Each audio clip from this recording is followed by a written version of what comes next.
Hello, folks. Welcome back.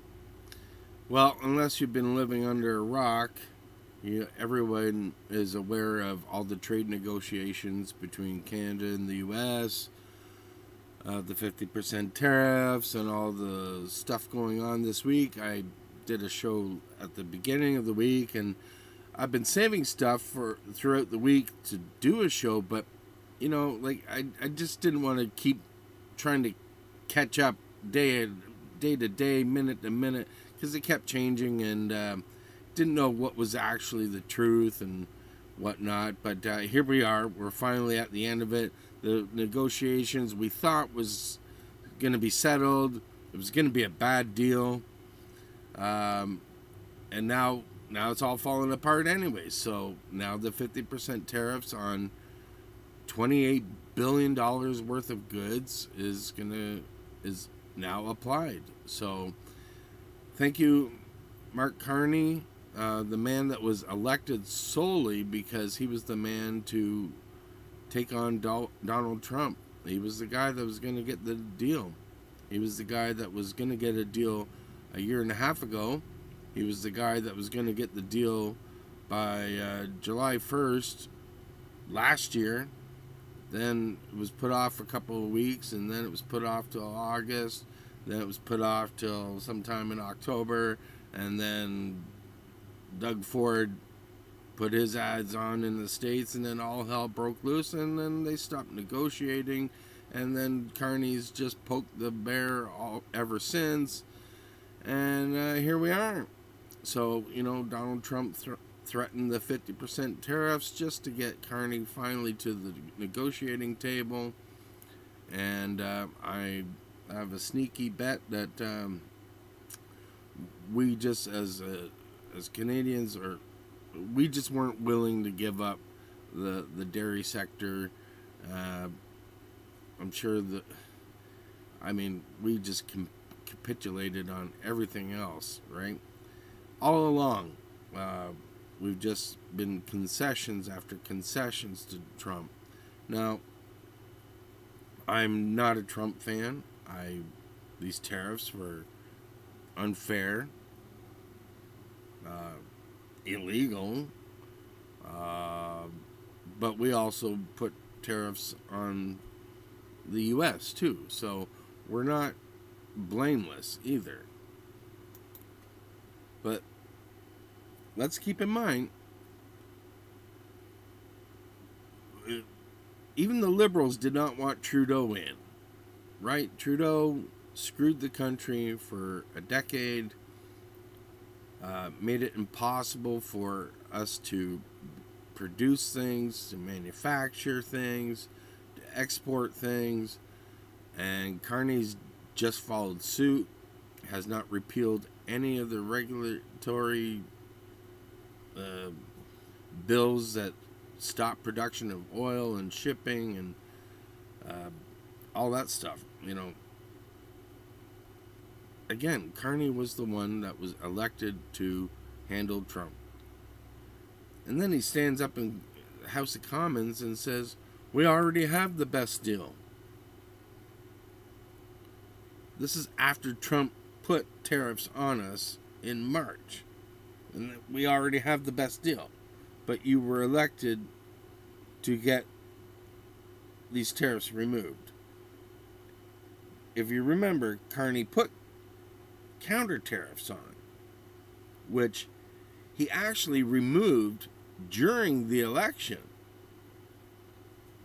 campaign. Because you got to remember, Carney stepped in to the prime minister role. He wasn't first elected. He stepped into it. Then he put the counter tariffs on. Then, as the election process was going on, the campaign and everything, he quietly removed those tariffs. Didn't tell anybody until well after the fact. It was not promoted. Sorry, I keep pausing it because I'm trying to get all my thoughts straight. But, so, he does all that. He backs down. And, he's given Trump everything that Trump's wanted, except the dairy, accept the supply management. Uh, you know, you're never going to break the the dairy farmers. Just it's impossible. I don't even know if Polyev can stand up to that mafia. That's essentially what it is. Minister LeBlanc even called the dairy farmers a regime. You can't break it. And the U.S. wants better access with their dairy farmers, like to allow their dairy into our markets. And I say, I'm fine with that. Let's have some competition. Let's bring the prices down. Our milk is through the roof. And because we have these quotas set by the government, you know, our milk is expensive. And as I've shown on previous episodes, a year ago, you can go back in my archives, I did a whole show on how we dump, not me personally, but as a nation, we dump 6 million liters of milk every year, or more, or less, whatever, average. 6 million liters of milk gets dumped because we overproduce. We can't sell it. And milk's too expensive. Maybe if they lowered the price, people might buy it more.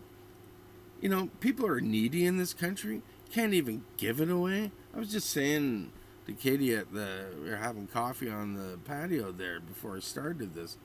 You know, like, you have these school programs that we all give money to, you know, like through Zehrs or wherever. You give money to these school programs for kids to have breakfast at school, because families can't afford to give their kids breakfast. Why don't these dairy farmers man up and, you know, give their milk that they're dumping to kids in school? Why don't they give it to the food banks? But they dump it? Ugh. How about some competition from the States? They want their cheese, the more cheese to be brought in. They want the same access as what we allow the Europeans to bring in their cheese. I have no problem with that. I probably should have put this under Shainer's rant, but anyways, whatever.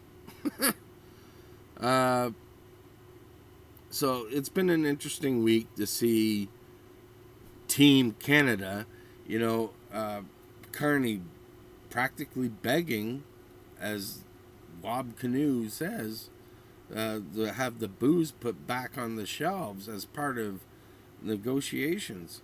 And Doug Ford, Rob Ford, rest in peace. Doug Ford has been quiet about it. He's not said shit. But David Eby, he's not for it.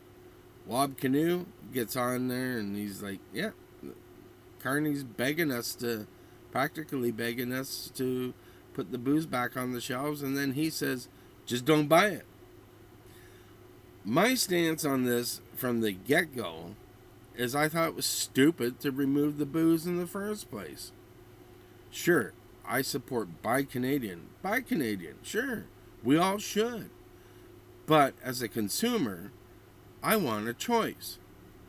I don't buy scotch or bourbon or wine or anything like that. So it really doesn't bother me. But I see American, like, coolers still coming through. So, like, what did you really solve? Like, what are you really proving? So I want consumer choice. If I want to buy American, I'll buy American. If I want to buy Mexican tequila, let me buy it. The fact that the governments, the provincial governments at least, just up and said, hey, we're taking the booze off the shelf. That's my right. Now, you can disagree with me. That's fine, and leave it in the comments, and that's fine. You're allowed to disagree with me. You want to buy Canadian? Buy Canadian. That's fine. I buy Canadian. I support Canadian. But say, for instance,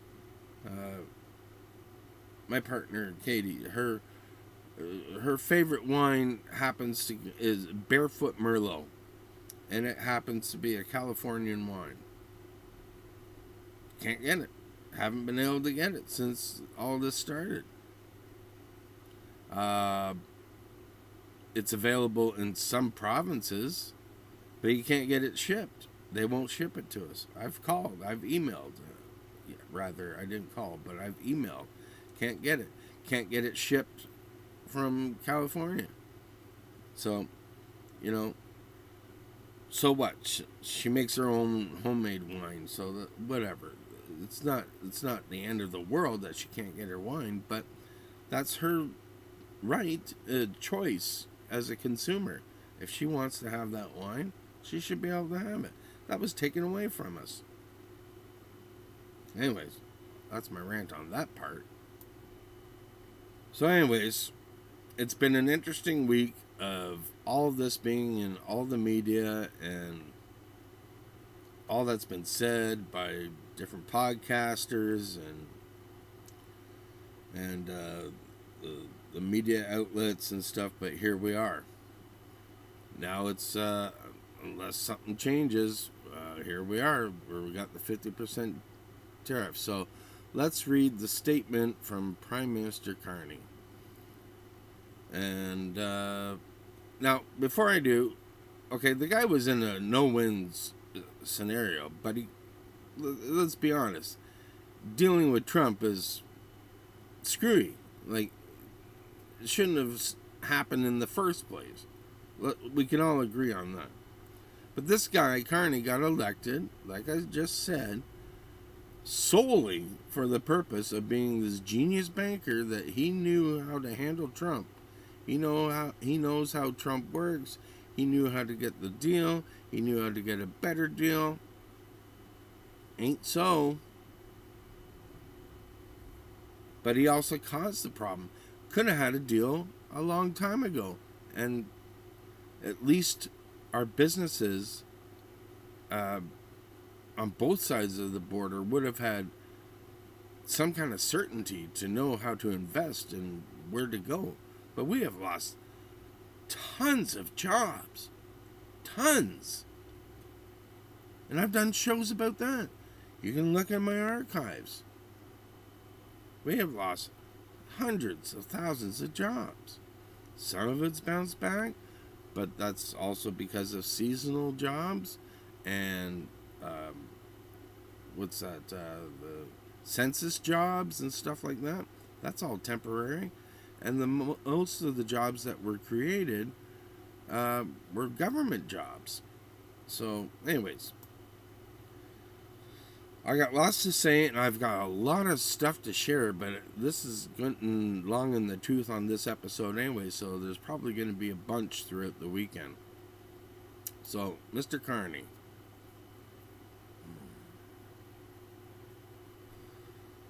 Over the past 18 months, Canada's new government, same as the old boss, has focused on building our strength at home. Really? Diversifying our partnerships abroad and striking a fair deal with the U.S. Diversifying our partnerships abroad. Flying around 20 different countries, signing useless MOUs. Not real agreements. Memorandums of understanding. Understanding, not agreements. A is agreement. U is understanding. There's no money. We turned away the Emirates, who wanted to invest $70 billion because we don't have anything for them to put their money in. Anyways, I continue. Our objectives in our trade negotiations have been preserve tariff-free access to the U.S. for the vast majority of Canadian businesses, which we have. We already had. provide greater stability to our trade relationship. You blew that out of the water a year and a half ago. Significantly reduce U.S. tariffs on our key strategic industries so that Canadian businesses in these sectors would have the best access to of any in the world. Really? Okay. Look, you're a day late and a dollar short. Protect our small and medium-sized businesses, the lifeblood of our economy, which it is, including by removing the imminent threat of new tariffs. Should have done this a long time ago. And maintain our flexibility, independence, and sovereignty so that we can keep building the Canada that we want. We recognize from the beginning that America has changed and that we will not return to our old relationship. Our government understood before many that America is altering its trade relationships, putting tariffs on its closest allies, and charging for access to its vast market. We have worked, which is true. That part is definitely true. That's Trump's MO. He's changing it, whether we like it or not. It's how we deal with it, and we have not dealt with it very well. We have worked in that context to strike a fair deal that would provide the best access to the U.S. market with greater certainty to Canadian businesses and workers. Really, that's why we've lost so many jobs. And businesses. We've lost $1 trillion of investment to the U.S. Throughout, our goal has been to secure the best deal for Canadians. Never a deal at any price or on any deadline. Yeah, well, you were given a deadline. Good gosh. In recent weeks, we made important progress towards improving Canada's position as having the best deal in the world with the U.S. There's countries that have better deals than we do. However, that progress has not been enough to meet our objectives for Canadians. As a result, this evening I have decided to suspend trade negotiations with the U.S. and have directed Canada's negotiators to return to Ottawa. They have worked hard in good faith, to defend the interests of Canadians throughout these negotiations up until the very last minute. However, last-minute changes in the U.S. proposed terms were unfair, uneconomic, and called into question the reliability of any deal. I'll give him that. I forgot the guy's name. I didn't write it down, so I'm sorry. I know that Jameson Greer was the top head negotiator from the U.S., and this other guy stepped in. You would know his name if you're following. Sorry I didn't write it down. I was unprepared for this. I just hopped on. But there's this other guy, billionaire guy, that likes to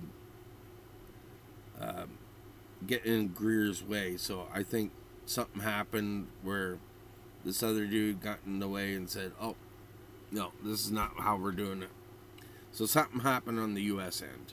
So I'll give Carney that much. At midnight tonight, the U.S. intends to impose 50% tariff on roughly $28 billion of Canadian goods. Canada will match those tariffs dollar for dollar to protect our workers and businesses. So this is just going to drive up the costs of everything for everybody. That's just the way it is. We're sunk. We're all going to pay more for everything.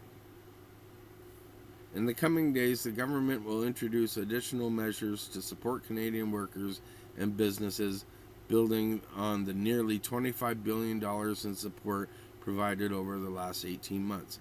So, here we go. in the last 18 months, because we couldn't get a deal, we as taxpayers have had to shell out $25 billion to support businesses and their workers. Probably none of it went to any employees unless they were on unemployment. $25 billion to businesses that were sinking of our tax dollars. It's not the government helping out. It's our money. So they're going to give more money to these businesses. So they're going to subsidize the businesses to keep the businesses going. So they're all working for us. All these car companies, all these manufacturers, they're going to be working for us.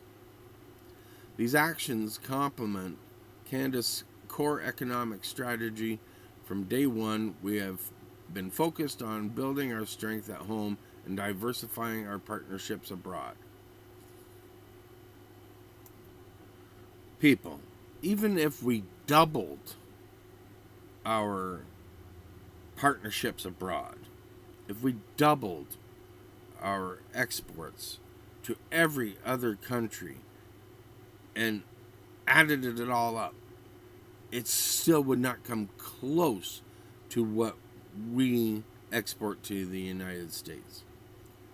The strategy is working. Really? I'm going to prove that in a second here. I'm sorry, this is a longer episode. I'm sorry, I've been trying to make short episodes. It is what it is. It's my show. The strategy is not working. Hold on. Here we go. Our strategy is not working because we just were in a technical recession. We had 3 quarters of negative growth. Negative. Here we go. Our GDP finally showed growth of 0.3% in May. 0.3%. From 3 quarters of zero growth, we went up 0.3% in May, putting the second quarter on track for an annualized rebound amount of 3.4%. Bank of Canada projects full-year growth of 1.1 to 1.2% of our gross national product. If you understand what GDP means, gross national product. Okay. 1.1 to 1.2%. Your strategy is not working, sir. This is piss poor growth. As we look at the GDP of the G7, you'll see Canada is down at the bottom of the G7. Okay? Now, of course, the United States has the largest GDP because they're a huge country. They got a lot of people. You understand. So, here, the United States is number 1, Germany 2, Japan 3, United Kingdom, France has been doing terrible. United Kingdom, they're in the shitter. But here's Canada, down at the bottom. Your strategy's not working. I continue. We are advancing nearly $500 billion in major infrastructure projects. In parallel, we are unlocking new export markets for Canadian businesses. Our existing free trade deals already provide Canada with preferential access to 1.5 billion consumers, and we are on track to double that market access by the end of the year. No, you're not. You're just not. That's a lie. How? How are you gonna double that? How are you going to double that? Somebody explain it to me. How? With these MOUs are understanding. Yeah, he's talked to people. He's flown all around the globe. He's talked to a lot of people, but there's been no real solid investment. Canadian economic growth is accelerating. Apparently it's not. I just showed that. And we're on course to have the second fastest growth in G7 in the G7 over the next 2 years. I just showed you. No, we are not. Our economy is creating jobs at 4 times the rate of the United States. That's a lie. Our exports to non-U.S. markets are on track to double over the next decade. And I just said, even if you double, it'll never match what we export to the United States. Foreign direct investment in Canada is at its highest level in 2 decades, but we are turning away business. We are turning away the United Emirates. $70 billion they want to invest in Canada, and we are turning it away. Running at twice the rate of our nearest G7 competitor. What did I show that? Was that France? No, I'll pull it back up. Canada now ranks as the most attractive country in the world for infrastructure investment. Okay, let's pause that. It is attractive. And we could be very attractive if he would get rid of all these choking red tape regulations. Yes, we are attractive to the world. The U.S. wants more of our oil. They wanted first dibs to our critical minerals. Asia wants our oil. Germany wants our LNG. I forgot, there was another country that wants our oil as well. Anyways, but we can't get it to them because for the last 10 years we have blocked any building, any pipelines. I mean, we were gonna have the Keystone pipeline go to the U.S. and what was it going to be, 1 million, 2 million barrels a day going to the U.S. at that point in time?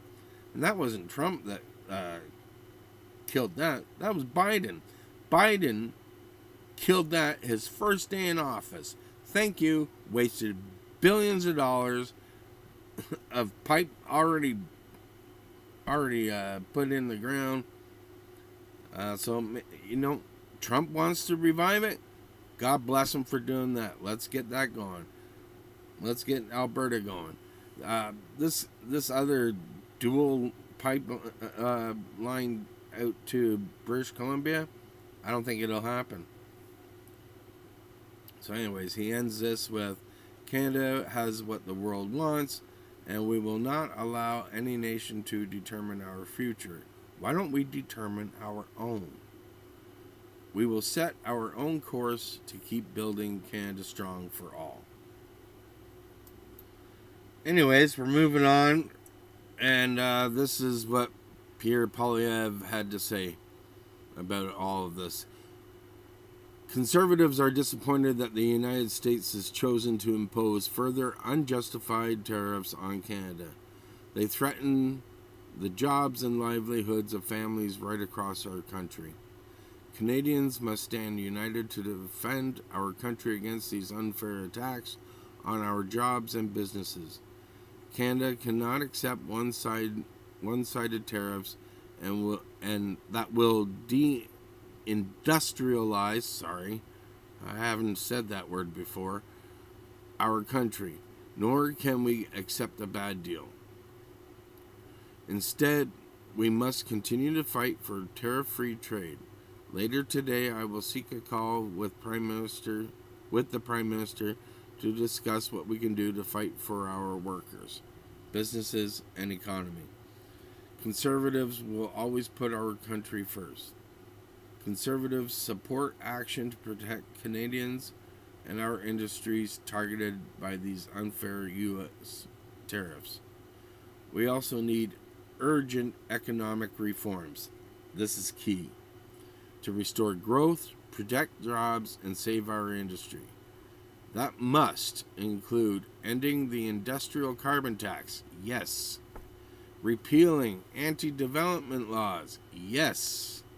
Greenlighting the 500 economic projects waiting for federal approval. That's been there forever. Yes. And major tax reforms to return investment to our country. Yes. We scare away businesses with our taxes. Reward work, recharge our economy. All Canadians must stand united for our workers, our businesses, and our country. Anyways, thank you for joining me. I'll leave it there. There might be some other episodes. We'll see how the day goes. I got lots of stuff to accomplish this weekend. Or not. We'll just see what happens.